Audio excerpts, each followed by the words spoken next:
Hey everybody, welcome back to the Behavior Revolution Scriptures. Today I want to talk about the firstborns, because in this wilderness experience that Yisrael's having, they've just undergone a massive census, a huge head count. Firstly, it was all the males over 20 years old. That was for battle. They were registering all the males for battle, so they knew how big their army was. But now, as we get a few chapters in, or headings in, we see that the census, Yahusha wanted the tribe of Lewi to be counted, even though he'd excluded them from the original census because they weren't going out to fight. They were to be set apart, a royal set apart priesthood. They were dealing with the tabernacle, putting it up, pulling it down, looking after it, maintaining the hedge around it, to guard it, to make sure it stays set apart. So that was their task, and that was a pretty huge task. So now he wants all the firstborns of Yisrael counted, and he wanted the Lewite tribe counted as well. Why? Because he was going to do a massive substitution. He was going to do a big swap. And we've dealt with this a few times now. He said all the firstborns now are mine. So all the firstborns had this royal status. They were the priests of the home. And then after the golden calf, he said, no, I'm bringing in the tribe of Lewi now. They've repented, and they're going to be like my first. I've replaced the first. I've just replaced it. Why? Because I can. You can't just replace the priesthood. Of course I can. I did. And if we want to shoot forward in history, he replaced the Levitical priesthood as well with his own priesthood, which was with his blood, the 𝗪𝗔𝕚𝕚 priesthood, which is what we are. We don't walk around going, what priesthood are you part of? I'm part of the 𝗪𝗔𝕚𝕚 priesthood. No, we don't talk like that, because the truth is very few of us, most people don't even know much about the 𝗪𝗔𝕚𝕚 priesthood because it's not mentioned much in scripture. Only that it's Yahusha. 𝗪𝗔𝕚𝕚 was Yahusha. Remember that guy that met with Abraham? It was when Abraham was coming back from rescuing Lot, when he was captured. 𝗪𝗔𝕚𝕚, king of Shalem. So remember all those stories. But today I want to talk about redeeming the firstborns, because very interesting the way Yahusha feels about it. I thought he just declared it, I've replaced them and that's it. No, when he says he's going to replace something, it's got to be balanced. You can't replace something big with something small, or something wide with something skinny. Like you can't, everything had to balance on the scales, so to speak, So that's why in this picture here, look at the picture, I've put a big set of scales there, because when he got to counting the firstborns, there were 22,273.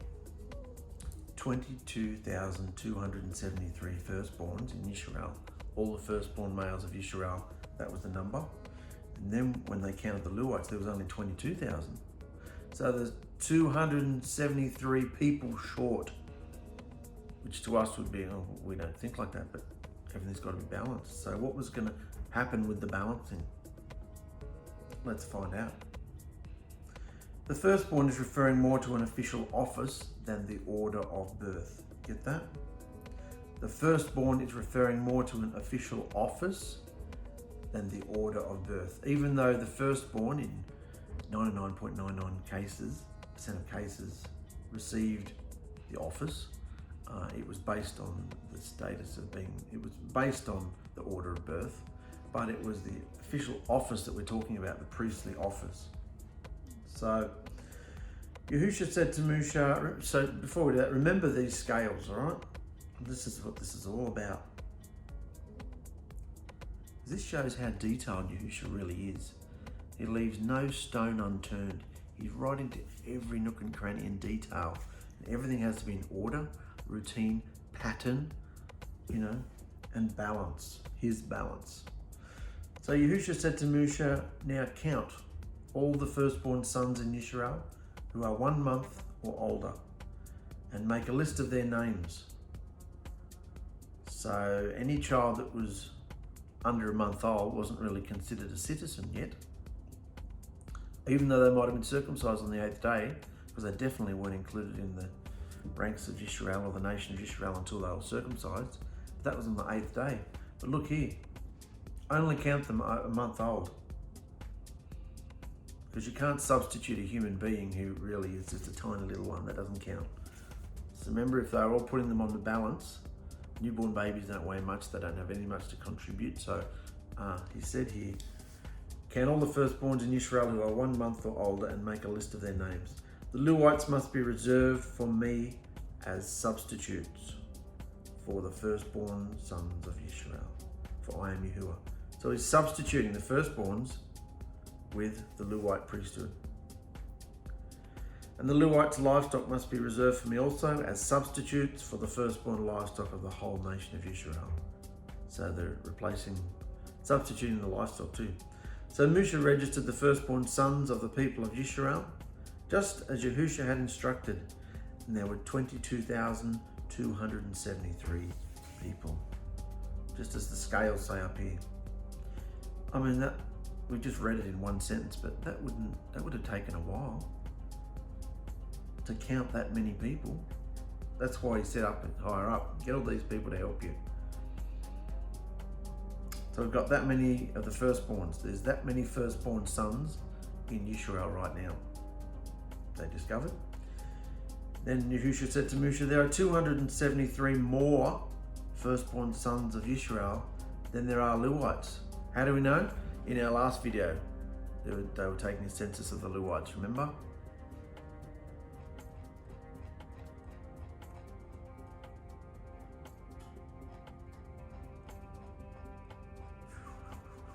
Up here. Remember they're counting them all? This is the tribe of Louis. There was that many clan. There were 3 clans, remember? Camped around. The tribes of Louis, we dealt with it last episode. That was the head count of the Louis. The Louis. The Louim. So, there were 22,000 Louis and the 22,273 firstborns. So, Yahusha says there are 273 more firstborn sons of Israel than there are Lewites. So to redeem these extra firstborn sons, collect 5 pieces of silver for each of them and give the silver to Aaron and his sons as the redemption price for the extra firstborn sons. Remember, when it came to animals as well, if you didn't want to sacrifice your animal, you could buy it back. And with the firstborns of Israel, you had to buy your son back because they belonged to Yahusha.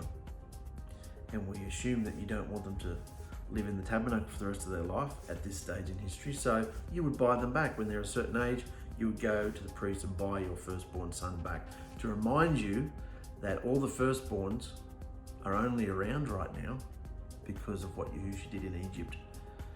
The firstborns of the Egyptians were slaughtered so that your firstborns may live. See, otherwise it would be murder. You get that? Yahusha doesn't murder. He distributes punishment, judgment, and wrath. He can do what he wants. He's the creator of the universe. However, everything had to be balanced. So for 22,000 people, the balance was there. 1 person for 1 person. A firstborn for a Leuim. They balanced out. But then you've got 273 standing on one side here with nothing to replace them, nothing to substitute them. So what are we going to do? Are you getting this? It's a little bit of math, but so that's when Yahusha says, just buy them back. 5 pieces of silver for each person. So Moshe collected 1,365 pieces of silver on behalf of these firstborn sons of Yisrael and gave the redeeming silver to Aaron and his sons, just as Yahusha had instructed. So they got bought back. That's a lot of money, isn't it? It went to the priesthood to fund this operation of keeping the portal open, the most important job in the whole universe.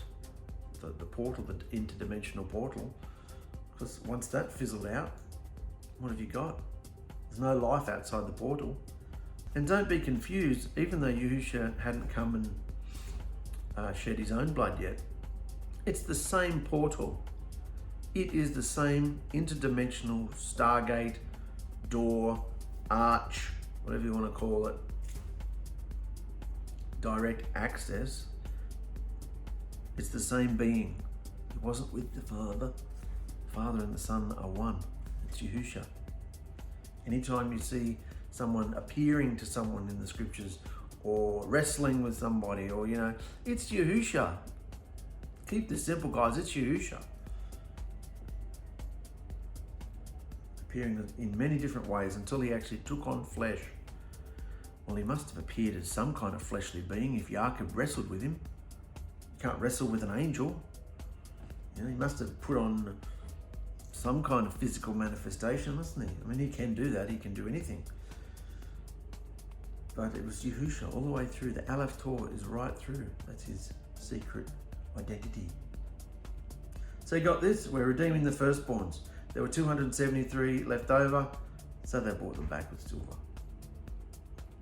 It might be a bit shocking, but according to Jewish law, if a male baby is less than 30 days old, he is not considered a person. The reason is because according to the Torah, a male child has to be at least 1 month old before it can be redeemed. Because only a redeemed person can be substituted for another redeemed person. Got that? The whole idea of balancing. Only a redeemed person, you have to be 1 month old to be redeemed, and only a redeemed person can substitute for a redeemed person. Got it? And in this case, we're talking about a Levite. They were redeemed people, replacing a Israelite firstborn male, another redeemed person. Now, one interesting question that arises is prior to Yahusha delivering Israel and letting them know that he was to be worshipped. So prior to Yahusha actually delivering Israel from Egypt and instructing them and saying, you're only going to worship me now, none of these other stupid deities, you only worship me. Before this, what was the nature of the worship and what kind of rituals did the firstborns officiate over? Because the firstborns were of the utmost importance and status and family status. What was it that they were doing? How were they worshipping? All their deities, of course, but mainly it was ancestor worship as well. It's all going on today, ancestor worship. Trying to talk to your dead relatives and lifting them up and visiting the grave every day and trying to speak to. We were watching something the other day where it said, they're not really dead, while ever you're talking about them. Oh, it was Hunters, a new show called Hunters, about these Nazi hunters, these Jewish guys. It's got Al Pacino in it. They're hunting leftover Nazis from the Second World War. Anyway, whatever you talk about the whole Holocaust, and whatever you speak about them, they will not be. They're still alive while ever you speak about them, and all this stuff they go on with. It's all ancestor worship. Take a good look at how the ancestors lived. The firstborn was responsible for ensuring. This is their mindset, remember? This is how they felt and behaved, and this is what they believed coming out of Egypt. And this was how they lived. The firstborn was responsible for ensuring his parents had a proper burial when they died. They were responsible for bringing gifts, such as food, oil, water, to the graveside of his deceased parents, because he believed that's where their spirits dwelled. During this ritual, he would chant his parents' name in a prayer to keep his parents' spirits alive. They were responsible for appealing to the spirits of the dead ancestors to have them intercede on his family's behalf with the deities. These worship rituals were done out of fear to prevent his dead ancestors from turning on him, come back and haunt him, and were also pleased to keep the family safe from disease, ensure that his wife would be able to have children. It's all fertility again. So they could just continue on with the ancestor worship from generation to generation, protect them from crop failure and so on. Complete pagan idolatry. So it wasn't just the deities, they were roping in all the ancestors as well. It's all spiritual, supernatural hocus pocus. It's ridiculous. And it was all tied around the firstborn who was responsible to carry this on from generation to generation. So in the times, ancient times, before Yahusha arrived on the scene, there's really not much mention of what happens in the afterlife. There you go, it's written right here. Which tells us that the writers had no idea what happened after death. They had no idea. They weren't told, they didn't know, they just guessed, like people are today.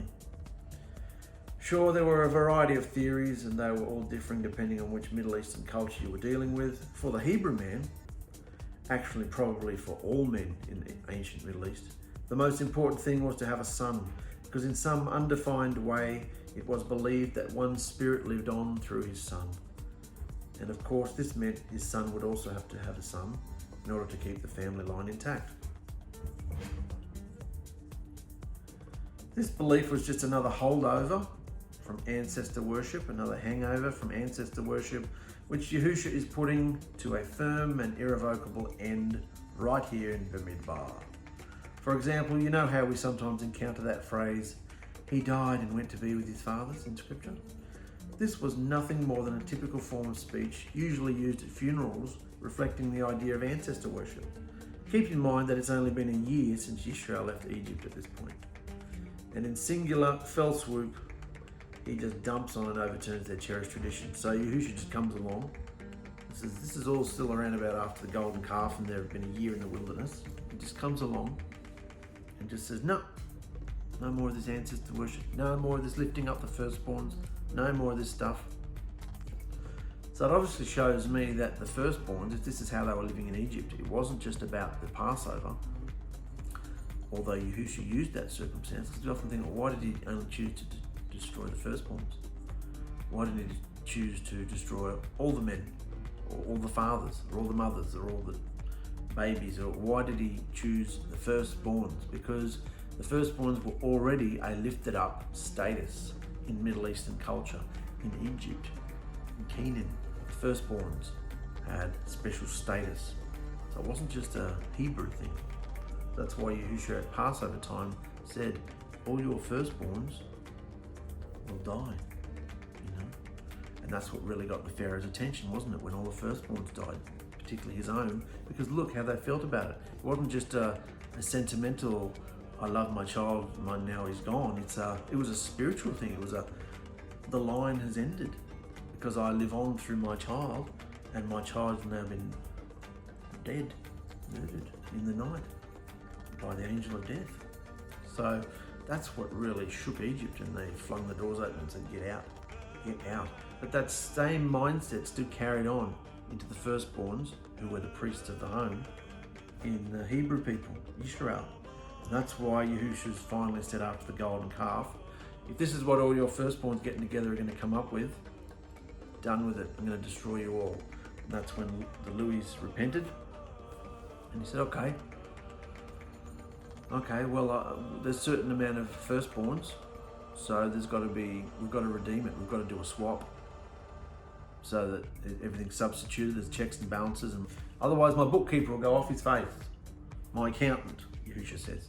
So all the books have got to balance. Checks and balances. So that's what we're up to here. In one fell swoop, he just dumps on and overturns their cherished traditions. Yahusha did that. You can be sure that when the firstborns received the news that their services as household priests would no longer be needed, they weren't very happy about this demotion. And undoubtedly, it stung at their pride to suddenly be replaced by a tribe that wasn't even considered to be a part of Israel. Yahusha was not going to tolerate ancestor worship amongst his people. Remember, the tribe of Louis, even back centuries before, didn't have much of a reputation, because on Jacob's deathbed, Israel's deathbed, he pretty much cursed Shimeon and Louis for their depraved bloodbath in Shechem, and he cursed Reuben as well for sleeping with his servant wife. So the first three elder sons, they didn't have very good status. They didn't get any real blessing from their father. So now to be replaced by one of them, by the Louis, how embarrassing and degrading. Let's talk a little bit more about this tradition. The total number of Lewites came to 22,000, and the total number of common Israelite firstborns came to 22,273. Thus, 273 Israelites had to each be redeemed for 5 shekels each, totaling 1365 shekels, which went directly to the priesthood. Once this transaction was done, the redemption of the firstborn was complete. Once this transaction was done, the redemption of the firstborns was complete. The firstborns lost their historic special status of being the household family priests, and would no longer be automatically devoted to the service of Yahusha. Having said that, understand that many of the other firstborn traditions concerning wealth and family authority, etc., remained intact. They were just no longer priests.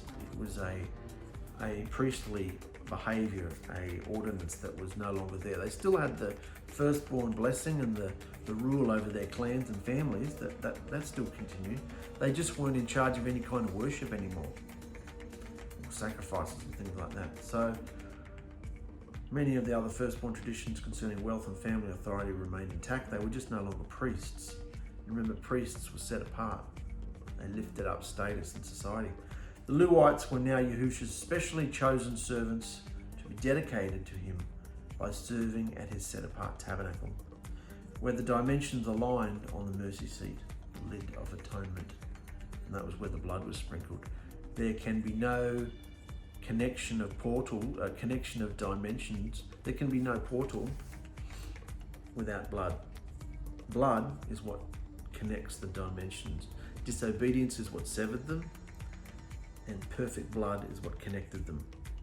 So this was the perfect blood of animals, but in order for it to be, the relationship to become more intense and intimate and closer, heading towards the marriage home again, there had to be a substitution again, because animal blood, remember, could only substitute and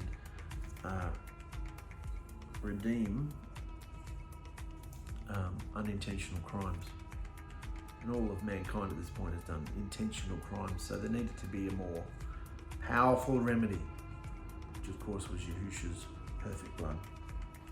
So I know this is all old shadows that we're talking about here, and it's fascinating and amazing. Stay with me, because it's going to come into the fulfillment soon, which is us, of course. Let me give you a spoiler alert. We are the firstborn. Or should I say, we are receiving the firstborn blessings. Once Yahusha replaced the firstborns with the Lewites here in БАМИDБАР, it was a done deal, a one-time transaction, and Yahusha no longer owned all the firstborns anymore.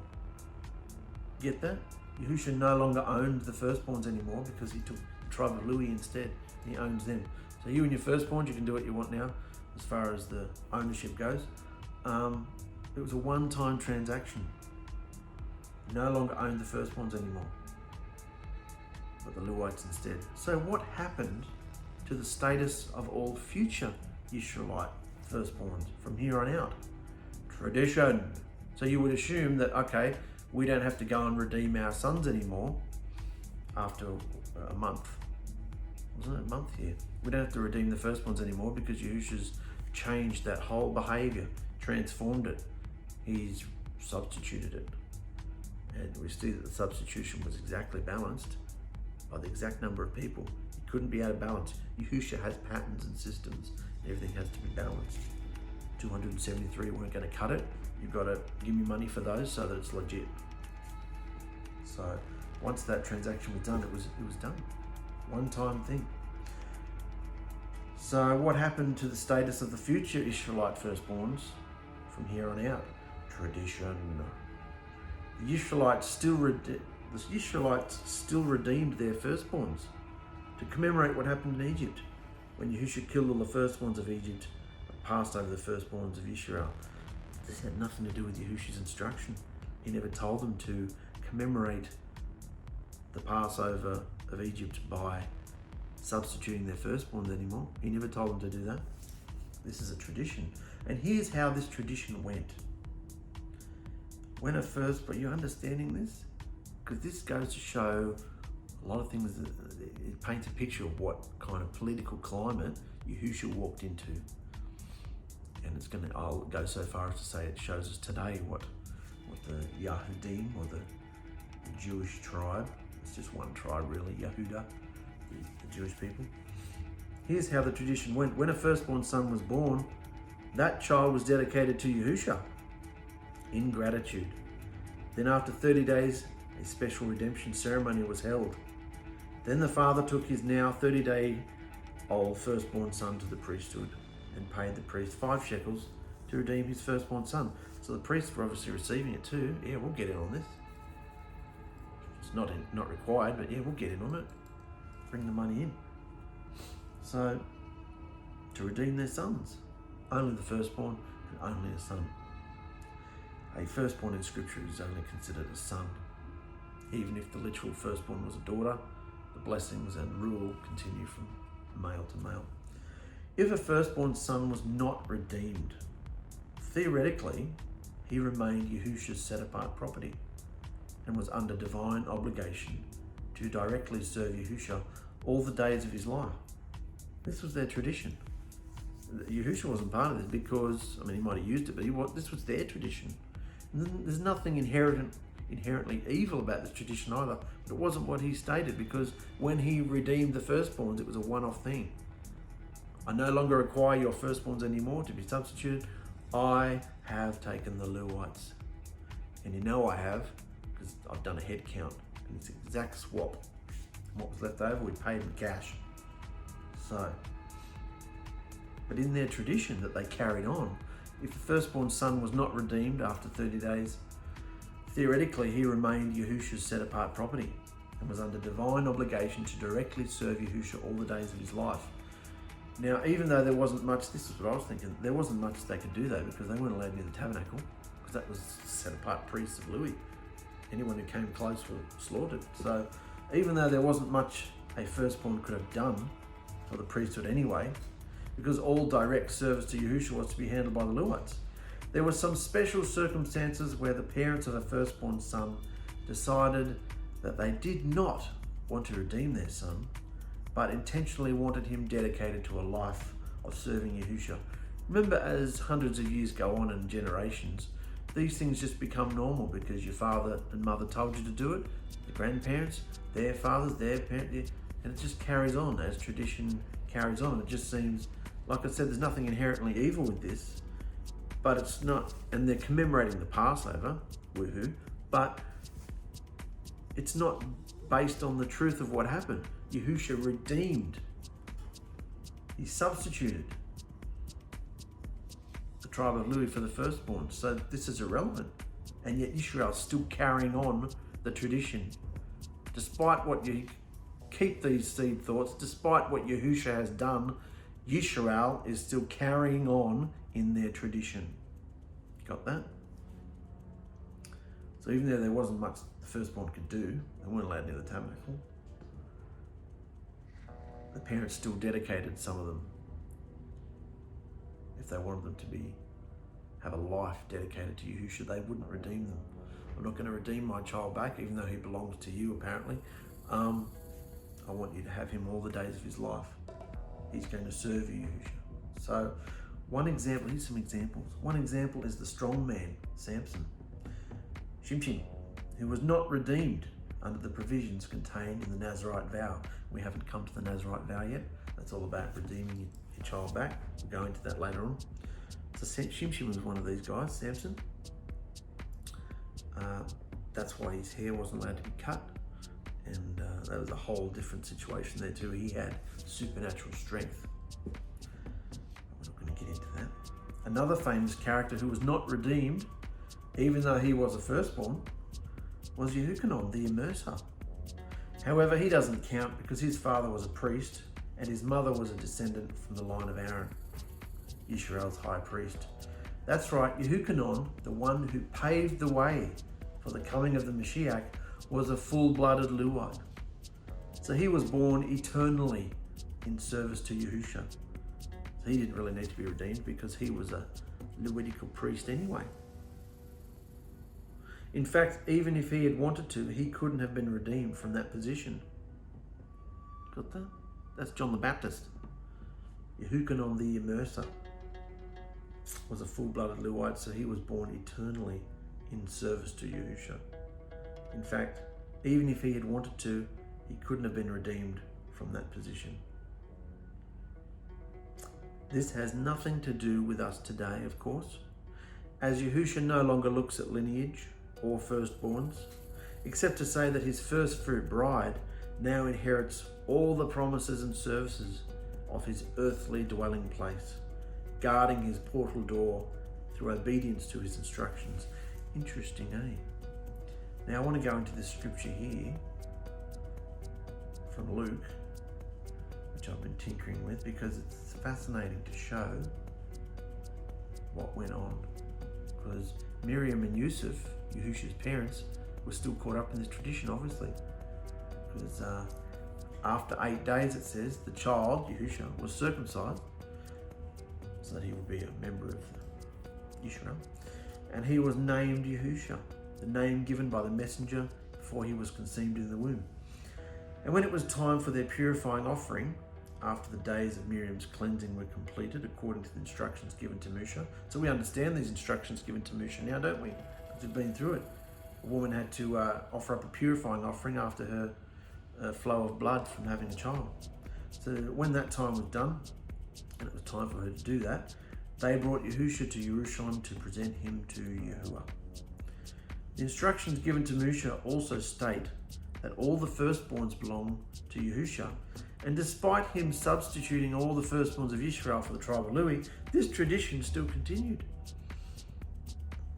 So Yusuf and Miriam offered a pair of turtle doves or pigeons as a purifying offering. And so that was nothing to do with Yahusha. This was to do with the blood. This was to purify Miriam. That was that offering. And see, there was a man in Jerusalem whose name was Shimon. And this man was obedient and dedicated, looking for the comforting and rescue of Yisrael through the prophesied Messiah. And the set-apart spirit of life was upon him, revealing to him that he wouldn't die until he saw the Mashiach, the anointed one of Yahuwah. And he walked in the spirit into the set-apart place that day, and as Yusuf and Miriam brought in the child, Yahusha, Shimon took him in his arms and blessed Elohim and said, "Now let me, your servant, die in peace, my master, according to your word, for my eyes have seen your deliverance, which you have prepared before the face of all the people, a light of revelation for the nations and the esteem of your people, Yisrael." Pretty spooky and freaky if someone started saying that over your child, isn't it? But Yahusha had anointed this man, and he could see that this is the deliverer. And Shimon blessed, and Yusuf and Miriam were marveling at what he was saying about him. And Shimon blessed them and said to Miriam, his mother, "See, this child will cause many in Yisrael to fall and many others to rise."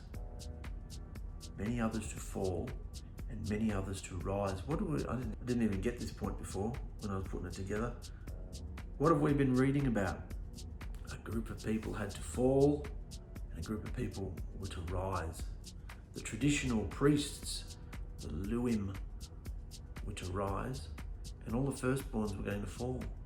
Well, here he's saying, this child will cause many in Yisrael to fall, the religious ones, and many others to rise, the common folk. He's the sign we've been waiting for from Elohim, but many will fight and come against him in hatred.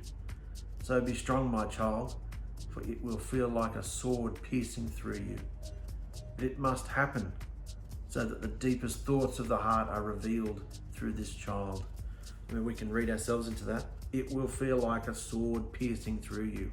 And we're not even Yahusha's mother, but we are partakers of the joys and the sufferings of Yahusha if we enter into it. And it does feel like swords piercing you when certain things happen in our lives. But it must happen so that the deepest thoughts of the heart are revealed through this child. Most people in the world don't even know what their deepest thoughts are. They don't even know they're having thoughts. What are you thinking about? Nothing. They just have moods and reactions and rise up and calm down, and they're just a slave to their emotions. They're not even aware of thoughts, of checking them, that they're having them. They're just having this, remember back how it was for you in your youth, how controlled you were. So he's saying all this pain must happen so that the deepest thoughts of the heart are revealed through this child. And for us, our thoughts and our intentions, our plans and schemes and deceit is revealed through Yahusha.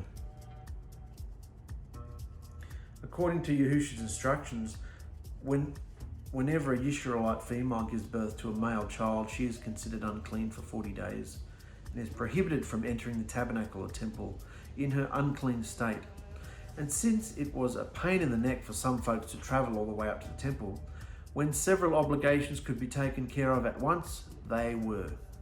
In this case, 2 birds were being killed with 1 stone here, as both Miriam's purification and the redeeming of Yahusha, their firstborn, were being taken care of on the same day. So she had to go up there anyway to purify herself and offer up the birds for her purification from bleeding from the birth. And they wanted to redeem Yahusha too, so we'll do it all on the same day. So although there's no mention of it here in Luke, 5 shekels would have been paid for Yahusha's redemption as the firstborn. For 5 shekels was the fixed redemption amount for every Hebrew firstborn, regardless of how wealthy or poor a family was. So that's a little bit of interesting Hebrew there, Hebrew history, how they felt about their cherished, beloved firstborns, and how Yahusha just swept it away and brought in something he was doing. Because he can do that throughout history. He might give an instruction, but as man moves in on this instruction, which originally started out as pure, as mankind moves in on this instruction, changes it, tweaks it, and replaces bits and does things to it, Yahusha just comes along again and goes, I'm doing this now. Just as he did in his own blood. Because remember, by the time he walked the earth, remember our last 3 episodes, by the time he walked the earth, Israel was divorced. He'd divorced them. He'd had enough of their pagan idolatry, running back into the world, all the sexual behavior, baby sacrificing, worshipping Baal and Moloch and all those things. He'd had enough of the idolatry, the tree, phallus, sun worship, all of it. They were doing it. So he divorced them. And he lifted up, the night before his death, he raised up a renewed blood covenant. He renewed it. I don't use the word new because the word new is the basis of replacement theology. The whole idea that Yahusha, the Creator, divorced his people and remarried a New Testament church. And that's not true. He did not change anything about the blood covenant because the blood covenant is just a handshake. The blood covenant is an agreement, a signing on the line with blood. That was a blood covenant. And he hasn't changed who he is, and his foundational basis of the covenant hasn't changed either, which is obey me and live, disobey me and die. Obey me and be protected and blessed, disobey me and be punished, cursed, and the land will vomit you out. What's happened to the Yahudim? They're the only tribe that stand up and constantly declare who they are. What's happened to them ever since they vomited out of the land? They've never really been able to get back in. Dribs and drabs maybe. Even when they got declared as a nation again. What's been going on ever since? Even all that was a scam. All political, all from the UN.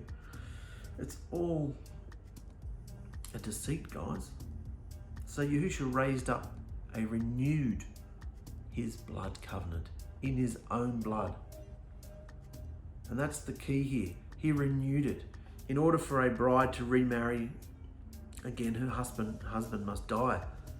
So obviously if her husband dies, she's not going to marry the same husband, is she? Because the husband's dead. But see, in this case, Yahusha died. And even though he divorced his people, he died and paid the bride price with his own blood, and he bought her back. So yes, Yisrael is still the bride. However, the parameters have changed now. It's no longer about the lineage. It's about obedience. It's about grafting into you. Yes, we all know that there's only one nation on this earth that is delivered. There's only one deliverer on this earth. And that's Yahusha, and his people are Yisrael, his bride. However, Yisrael is no longer, don't go looking to the Middle East, don't go looking to the Jewish people, because they're only one tribe, and they're all scattered too. Just because, both Ephraim and Yehuda got scattered, and just because the Jews are standing up saying, we've been holding onto the covenant and this and that, this and that, what have they done to it though? What have they done to it? It doesn't resemble anything, apart from a few feasts and dates that they get right. The whole movement doesn't resemble anything that Yahusha taught. So what have they done to it? They've just been scattered and lost and caught up in pagan idolatry, just like all the other lost tribes. So the point is, Yahusha's raised up his covenant once again with his people, and he's opened the door to the nations. If you want to be delivered, come to me and be grafted into my bride, grafted into Israel. Through the blood covenant, through repentance, immersion in my name, and being obedient. That is the basis of deliverance. This is all interesting about the firstborn. Let's just look at this, because this is from our studies in, why do you think we did all these studies in Genesis? And how Yahusha was constantly harping, don't go and intermix with the world. Don't go and intermix. I want my bloodline pure. I want the genome untampered with. Well, why did he go to all that effort in Genesis to keep his people pure, only to have them only to take them in? He took them into Egypt, and then they intermixed and interbred. The whole key here is the mixed multitude. The whole key here, it was all shadows and patterns. Remember, we're looking at patterns. When Abraham went into Egypt, he came out with a mixed multitude. Hagar, his servant wife, he came out with a mixed multitude. When Israel went into Egypt, they came out with a mixed multitude. And now the covenant is built on Israel and a mixed multitude, the mixed multitude being the world. And we don't know if we're born into the world or if we're a lost tribe of Israel. We don't know. You could find out, but who could be bothered? Doesn't matter, because it's all about obedience to the blood covenant anyway. So you or I could be part of the pagan nations, or you and I could be, in other words, we don't know which son of Noach we come from. One of the perverse ones, or from the line of Shem, like the Hebrews and others were. And it doesn't matter, that's the point. It's not about lineage.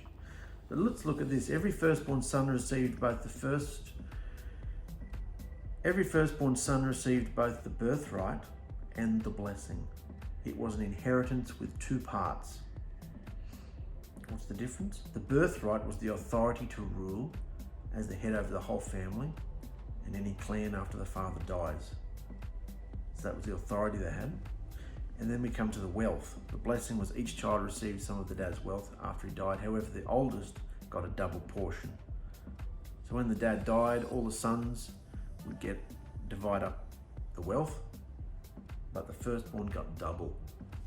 So now we come to the meat, the crux of this message, which is very exciting for us today. Let's just, because remember, we're looking at patterns. So let's look at these few men here. This is just a few examples to lay down a pattern of what Yahusha does, because Yahusha likes to turn all of our man-made traditions on their head. We had Ishmael and Yitzhak. Who was the firstborn? Ishmael. He was the firstborn. But who received the blessing and the authority and the rule and the line? The bloodline continued through Yitzhak. Look at Esau and Jacob. It might have been done deceitfully, but it was Yahusha's plan, because it was prophesied before to Rivka, remember? Jacob was favoured. Reuben and Yusuf. Remember, Reuben was the firstborn from Leah, and Yusuf was the firstborn from Rachel, Jacob's main two wives. So Reuben was the real firstborn. He should have received it. But Yusuf, what happened to Yusuf? And then going next to Yusuf's two boys, Manasseh and Ephraim. Manasseh was supposed to receive the firstborn blessing, and what did Jacob do? Crossed his hands over. Ephraim got it. So the older brother and the younger brother. We look at the tribal situation, which we haven't come to yet in these studies, but the older brother, remember the parable of the son who takes his inheritance and goes into the city and squanders it? The older brother stays true. The older brother sticks by his father, working with him. Well, the symbolism and the moral of the story is the older brother was Yehuda, pretty much what they call Jews today, although that's only a few of them. The tribe of Yehuda scattered as well. And the younger brother was, of course, Ephraim. which was the most dominant tribe of Yisrael, and after a while Yisrael was just called Ephraim. So this is the prophecy concerning these two tribes, these two houses, the older brother and the younger brother. There's tension between them. The older brother being pretty much today, the older brother is the Jews, and the younger brother is everybody else, or those who don't know. They're all scattered, don't know who they are. But who was favoured? The whole point of that parable of the prodigal son wasn't even about the sons, it was about the father's love and how the father felt, you know? So the father told the older brother, don't be jealous, don't be upset, you've been standing with me the whole time, you're working with me. Your brother was lost, and now he's found, he's come home. Well, this is what's happening to the lost sheep of Israel. They're coming home, one by one. And as we've said before, I believe they've all been chosen now. And Yahusha is just working with those he's chosen. So the older brother's not to judge the younger brother, and we're not to judge the older brother either, because we don't know what Yahusha's doing. But we do know that the older brother is out there declaring that they are the voice of the Creator, the keepers of the blood covenant, the keepers of the stone tablets and the royal lineage and this and that and this and that. Yes, but look how they treated it. Look what they've done to it. Look at the paganism and filth they brought into it. Can you see that this is all worldly?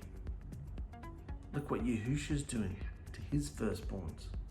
Can you see a pattern forming regarding the natural firstborns? There's the traditional, the natural order of things, and then there's Yahusha's ways.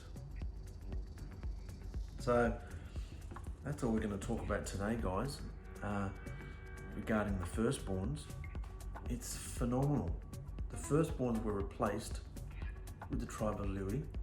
Later on, the tribe of Levi was replaced with the 𝗪𝒃𝕕 priesthood, which is what Yahusha was doing after he ascended, and his little portals popped up in everybody.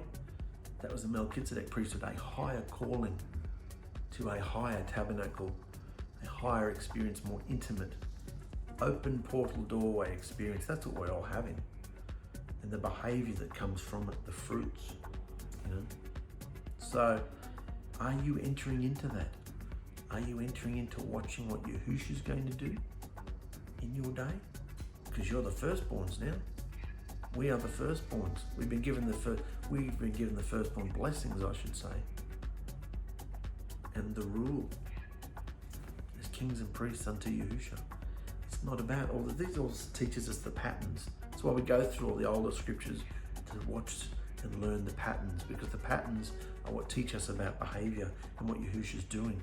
So can you see how Yahusha now has disregarded all the former, and he's going on. Hasn't changed who he is, hasn't changed his instructions, but have the behaviors changed? Oh yeah. See you later.